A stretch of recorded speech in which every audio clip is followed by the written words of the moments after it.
Welcome to power debate. నేను బ్రహ్మనాయుడు. మాజీ మంత్రి వైకాపా నేత జోగి రమేష్కు విజయవాడ మహిళా సెషన్ కోర్టులో ఊరట లభించింది. జోగి రమేష్ కోడలు మేఘనా పెట్టిన కేసులో బెయిల్ మంజూరైంది. జోగి రమేష్తో పాటు 11 మంది కుటుంబ సభ్యులకు ముందస్తు బెయిల్ కోర్టు మంజూరు చేసినట్టు తెలుస్తుంది. గత కొన్ని రోజులుగా వైకాపా నేత మాజీ మంత్రి జోగి రమేష్ కుటుంబ వ్యవహారం సోషల్ మీడియాలో అల్లరిగా మారింది. ఆయన కుమారుడు రాజీవ్, కోడలు మేఘన మధ్య జరుగుతున్నటువంటి పంచాయతీ రచ్చకెక్కింది. అయితే ఈ అంశానికి సంబంధించి వారు కోర్టుకు కూడా వెళ్ళినట్టు తెలుస్తూ ఉంది. సో జోగి రమేష్ ముందుగానే వారు ముందస్తు బెయిల్కి వెళ్ళారు. సో కోర్టులో వారికి బెయిల్ కూడా మంజూరైన పరిస్థితి కనబడుతూ ఉంది. మరి ఈ అంశానికి సంబంధించి నిన్న మొన్నటి వరకు జోగి రమేష్ని టార్గెట్ చేసినటువంటి కూటమి పార్టీలు మరి ఏం స్పందిస్తాయో చూద్దాం. మరొక అంశం చూస్తే ఏపీ రాజకీయాల్లో హీటు పెంచుతున్న స్థానిక సంస్థల ఎన్నికలు. మేయర్లు, మున్సిపల్ చైర్మన్ల పదవుల కోసం పోటీ ఆల్రెడీ మొదలైంది. నిన్న చూస్తే మచిలీపట్నంలో జనసేన పార్టీ ఇన్ఛార్జ్, ఆ పార్టీ సీనియర్ నేత ఇద్దరి మధ్య మరి మాటల యుద్ధం కొనసాగింది. ఇద్దరు కూడా ప్రెస్ మీట్లు నిర్వహించి ఇక్కడ మేయర్గా మేము బరిలోకి దిగుతామని ముందుగానే మాట్లాడుతున్నటువంటి వైనం కూడా కనపడతా ఉంది. అంటే ఇంకా కూటమిలో జనసేన ఎన్ని మేయర్ స్థానాలు, మున్సిపల్ చైర్మన్ స్థానాలు తీసుకోబోతుంది, టీడీపీ ఎన్ని మేయర్ స్థానాలు, మున్సిపల్ చైర్మన్ స్థానాలు తీసుకోబోతుంది, బీజేపీ ఎన్ని స్థానాలు తీసుకోబోతుంది అనేటువంటి ఒక క్లారిటీ కానీ స్పష్టత కానీ ఇంకా రాలేదు. ముందు పర్సంటేజ్ క్లారిటీ రావాలి, ఆ తర్వాత ఆయా స్థానాలకు సంబంధించిన పేర్లు కూడా క్లారిటీ రావాల్సిన అవసరం ఉంది. అయితే అవేవి రాకముందే మరి అక్కడక్కడ టీడీపీ కానీ జనసేన కానీ మేయర్ స్థానాల కోసం, మున్సిపల్ చైర్మన్ స్థానాల కోసం ఆయా పార్టీల అభ్యర్థులే మరి పట్టుబడుతూ ఉన్న పరిస్థితి కనబడుతోంది. ఇక మరొక అంశం చూస్తే జనసేన పార్టీ రాజ్యసభ సభ్యుడు లింగమనేని రమేష్ కుమారుడిపై నెటిజన్లు పెద్ద ఎత్తున విమర్శలు చేస్తూ ఉన్నారు. ఈ నెల 16న రోడ్డు యాక్సిడెంట్ చేశారు లింగమనేని కుమారుడు సంజూష్. అయితే ఆయన రోడ్డు యాక్సిడెంట్ చేసినటువంటి తరుణంలో ఎవరైతే మరి ఆ యువత ఉన్నారో 3 రోజుల పాటు హాస్పిటల్లో చికిత్స పొంది మరణించినటువంటి పరిస్థితి. అయితే ఇంకా ఎందుకు అరెస్ట్ చేయలేదంటూ ప్రతిపక్షాలు కూడా విమర్శలు చేస్తూ ఉన్నాయి. నిన్న మరొక అంశం చూస్తే నిన్న హైదరాబాద్లో వైఎస్ జగన్కు బేగంపేటలో అపూర్వ స్వాగతం లభించింది. జగన్ కేటీఆర్ ఫోటోలతో అభిమానులు హల్చల్ చేశారు. ఈ అంశాలను చర్చిద్దాం. ఇదే వాళ్ళ పవర్ డిబేట్, పొలిటికల్ హీట్. ఈ డిబేట్లో మనతో పాల్గొంటున్నారు బొట్ల రామారావు గారు, వైఎస్ఆర్ కాంగ్రెస్ పార్టీ రాష్ట్ర కార్యదర్శి, మనతో జుంకాలు జాయిన్ అవుతున్నారు. అదేవిధంగా మేడా విజయశేఖర్ రెడ్డి గారు, తెలుగుదేశం పార్టీ రాష్ట్ర అధికార ప్రతినిధి వారు కూడా మరొక సేపులో మనతో జుంకాలు జాయిన్ అవుతారు. అదేవిధంగా మస్తాన్ రావు గారు, రాజకీయ విశ్లేషకుల వారు కూడా మనతో జాయిన్ అయ్యారు. రైట్, ముందు మనం మేడా విజయశేఖర రెడ్డి గారు ఉన్నారు, వారితో మాట్లాడదాం.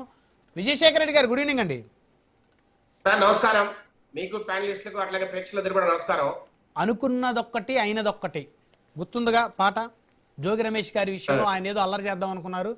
సరే, ఆ కుటుంబ వ్యవహారాలకు సంబంధించి సోషల్ మీడియాలో రచ్చరచ్చ చేశారు. మరీ కొంతమంది అయితే మరి వీడియోలు ఎక్కడి నుంచి తీస్తున్నారో తెలియట్లేదు కానీ పుంకాలుగా రోజుకొక వీడియో రిలీజ్ చేసి మాజీ మంత్రి కుటుంబం సంబంధించినటువంటి వ్యవహారాన్ని రోడ్డు మీదకి లాగి పరువు తీయాలనేటువంటి ఒక కార్యక్రమాన్ని తలపెట్టినట్టయితే కూడా చాలామంది భావించిన పరిస్థితి. మరి ఆల్రెడీ ఆయనతో పాటు 11 మందికి వారి కుటుంబ సభ్యులకి కోర్టు ముందస్తు బెయిల్ కూడా మంజూరు చేసిన పరిస్థితి ఉంది. ఏం చెప్తారు అంశం మీద? అంటే సార్, ముందస్తు బెయిల్ మంజూరు చేస్తే తప్పు చేయనట్ట? స్ట్రైట్ క్వశ్చన్ డిబేట్ లో.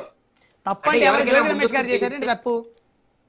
సార్, ముందస్తు బెయిల్ ఎవరికైనా వస్తే కోర్టులో దాని అర్థం వాళ్ళు తప్పు చేయనట్ట? కోర్టు పరిభాషలో అదేనా? రిమాండ్కి వెళ్ళి బెయిల్ వచ్చినా కూడా తప్పు చేయనట్టు కాదు, చేసినట్టు కాదు.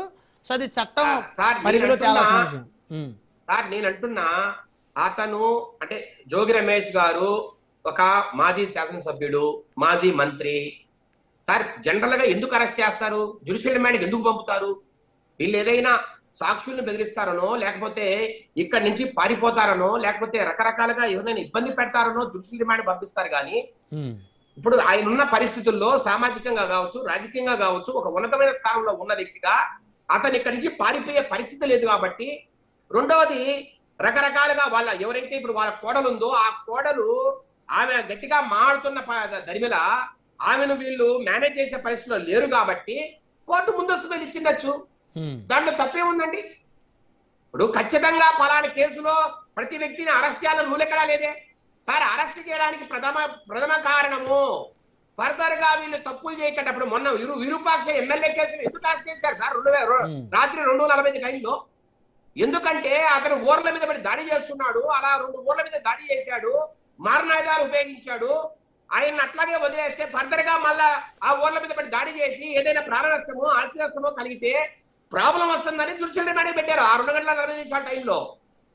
మరి ఇక్కడ జ్యుడిషియల్ రిమాండ్కి ఇవ్వడానికి మేబీ జడ్జికి అంత ముఖ్యమైన కారణాలు దొరికిపోయి ఉండొచ్చు.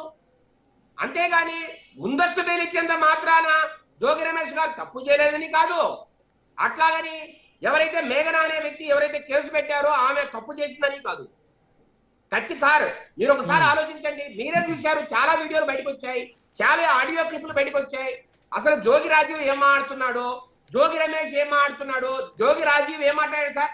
నాకు ఇష్టం లేకపోయినా అమెరికా నుంచి వచ్చిన తర్వాత నా చుట్టూరు ఒక 10 మందిని కూర్చోబెట్టి నన్ను రకరకాలుగా మెస్మరైజ్ చేసి ప్రెజర్ పెట్టి ఒత్తిడి చేసి నాకు ఇష్టం లేకపోయినా అమ్మాయితో పెళ్లి చేశారు. ఈ రోజు అనుభవిస్తున్నాం. ఈ రోజు ప్రజలు బయట నన్ను చాలా చీప్ గా మాడుకుంటున్నారు. అదే నిజం గాని నిజంగా నాలో సీన్ లేదు, నాకు విషయం లేదని వాళ్ళు అంటున్నారు కదా, అదే నిజమైతుంది. అదే నిజం కానీ మనం ఏం చేయగలము? ఇక్కడ నేను ఒక క్వశ్చన్ స్ట్రైట్ గా అడుగుతాను మేడా విజయశేఖర రెడ్డి గారు. ఈరోజు ఈ అంశాన్ని డిబేట్ లో కూడా తీసుకున్నటువంటి ప్రధాన కారణం ఏంటంటే, ఎవరిచ్చారు మనకి హక్కు? ఎదుటి వాళ్ళ ఇళ్లలో జరుగుతున్నటువంటి అంశాల గురించి వాటి మీద ఇష్టానుసారంగా నెగిటివ్గా వార్తలు స్ప్రెడ్ చేసి సోషల్ మీడియాలో వారికి అది లేదు ఇది లేదని చెప్పేసి ఒక ఆనందాన్ని పొందేటువంటి ఆ రైటు ఉందంటారా? ఎవరి సార్ చంద్రబాబు నాయుడు గారి సతీమణి మీద నిండు అసెంబ్లీ సాక్షిగా 150 మంది ఎమ్మెల్యేలు నవ్వుకుంటూ ఆమె శీలం మీద ఆమె క్యారెక్టర్ మీద మహాన్యప్పుడు ఎవరిచ్చారు సార్ జగన్మోహన్ గారి హక్కు? అట్లాగే షర్మిల గారి మీద దుమ్మెత్తి పోసినప్పుడు సోషల్ మీడియాలో ఎవరిచ్చారండి హక్కు? సార్ నేను అంటున్నా, ఇదే వర్ల రవీంద్రారెడ్డి ఎవరైతే మీరు మాట్లాడారో లాస్ట్ టైం, అతన్ని అరెస్ట్ చేయలేదా మార్కాపురంలో? అతని జైలు పంపలేదా? అతని కన్ఫెసింగ్ స్టేట్మెంట్ ఇవ్వలేదా? ఏం మాట్లాడతారు సార్? ఎంత మంది జీవితాలతో ఆడుకుంటున్నారు సార్ వైసీపీ నాయకులు? సార్ నేను అడుగుతున్నా, ఇదే జోగి రమేష్ ఒక మాజీ ముఖ్యమంత్రి కరకట్ట మీద ఇంట్లో ఉంటే వందల వేల మందితో అతన్ని చంపడానికి వాళ్ళ ఇంటికి పోలేదా? అతన్ని ఇబ్బంది పెట్టడానికి వేల మందితో పోలేదా? అది కరెక్టా?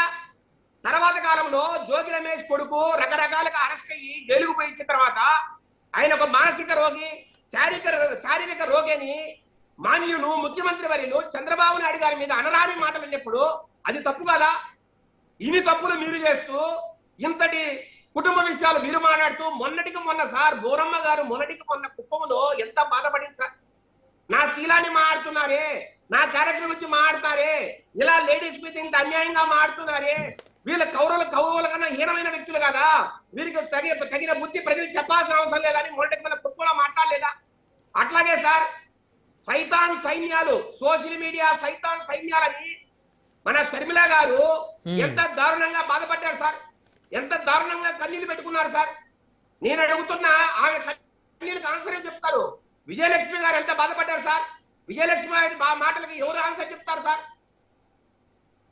రకరకాలుగా మీరు చెప్పిన మీరు లేవనెత్తిన అంశాలను నేను ఎక్కడ తప్పుపట్టట్లేదు. ఒకటి సార్ ఒక మాట చెప్తా మీకు, ఒక మాట. జోగి రమేష్ గారు వారి కోడలు ఇంట్లో కూర్చొని మధ్యస్థాలు పెట్టుకుంటే మాకెవరికి ఇబ్బంది లే. ఎప్పుడైతే జోగి మేఘన బయటకు వచ్చి ఒక పబ్లిక్ గా ఒక స్టేషన్ కి పోయి కేసు పెట్టి ఇదిగో నన్ను చంపడానికి 3 సార్లు హత్యా ప్రయత్నం చేశారు, నా మీద నన్ను రకరకాలుగా వేధించారు, నన్ను సరిగా సాటిస్ఫై చేయలేదు, నన్ను ఇబ్బంది పెట్టారు, నన్ను చంపాలని ట్రై చేశారు, నన్ను డౌరీ హరాస్మెంట్ చేశారు అని ఆమె రకరకాలుగా స్టేషన్ పై కేసు పెట్టినప్పుడు అది పబ్లిక్ ఇష్యూ కాదా? అది అప్పుడు పబ్లిక్ గా మాట్లాడరా? ఎవరైనా ఒక కేసు పెడితే అది పబ్లిక్ ఇష్యూ కాదా? పైగా వాళ్ళు రాజకీయ నాయకులు అయినప్పుడు రాజకీయంగా కామెంట్ చేయరా? దీంట్లో గోప్యత ఎక్కడుంది? సీక్రెసీ ఎక్కడుంది? ఎవరి గౌరవానికి భంగం కలిగింది మీరు చెప్పండి. జోగి రమేష్ గారి గౌరవానికి, ఆయన కుమారుడు గౌరవానికి భంగం కలగలేదా? భంగం ఎప్పుడు కలిగింది? జోగి మేఘన ఎప్పుడైతే స్టేషన్ పోయి నన్ను హరాస్ చేస్తున్నారు, నన్ను కొడుతున్నారు, నన్ను చంపడానికి ప్రయత్నిస్తారని ఆమె కేసు పెట్టింది సార్. ఇక్కడ తెలుగుదేశం పార్టీ నాయకులు లేకపోతే సోషల్ మీడియా వ్యక్తులు ఎవరు ట్రోల్ చేయట్లా, ఆమె పోయి కేసు పెట్టింది.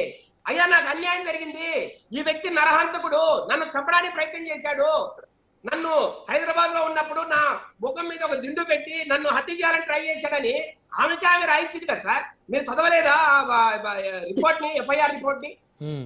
మరి ఆమె అంత పబ్లిక్ గా స్టేషన్ మీద కేసు పెట్టినప్పుడు దాని గురించి మాట్లాడరా ఎవరు?